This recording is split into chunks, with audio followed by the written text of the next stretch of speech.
My name is Wendy Taylor and I love to knit a lot, and spin, and dye wool, and dye yarn. I just apparently like wool and everything you can do with it. I just buy a whole bunch of wool that's already been washed and carded, and then it's white, and then I dye it various ways. Like, you can just dye the whole thing, you can do different colors and patterns, you can do all sorts of things like that, and then I spin it. And you know, I've been doing it about 7 years, I'd say, and then I knit something with it. I like shawls the best, and hats and sweaters and mittens and socks. When I was first realized I wanted to learn to knit, I wasn't very good at it, and I'd always told myself that I wasn't good at knitting. I think my mom tried to teach me when I was 10, and it was super frustrating, and I hated it, and I was like, I know I can't do this.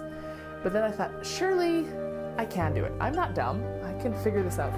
And so I started trying to teach myself to cast on, and I literally, actually cast on this one piece of yarn 40 times. I guess in knitting, the best part is if you make a mistake, you can just rip it out. You can rip out that whole thing, it just becomes a ball of yarn again.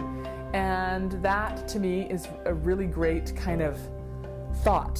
It's okay if I mess up, I can start again, and I can, you know, do better next time. I like that.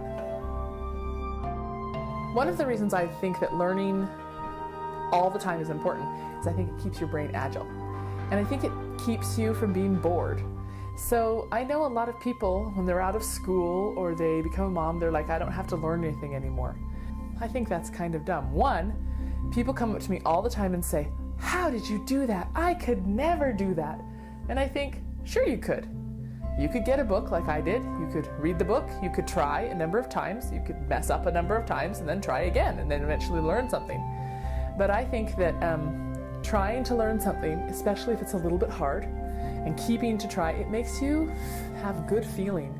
You feel you have accomplished something that's real, something that you know that you did, and no one can take that away from you. You didn't have to rely on anybody else for that sense of doing well. And I think it gives you a good self-confidence. I know I feel like I can learn things.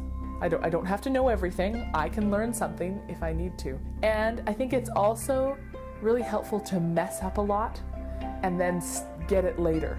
Because messing up, sometimes you think, oh, it's the end of the world, but if you just try again and then you eventually get it and you're like, boy, I messed up and this time I got it. I think that's especially helpful.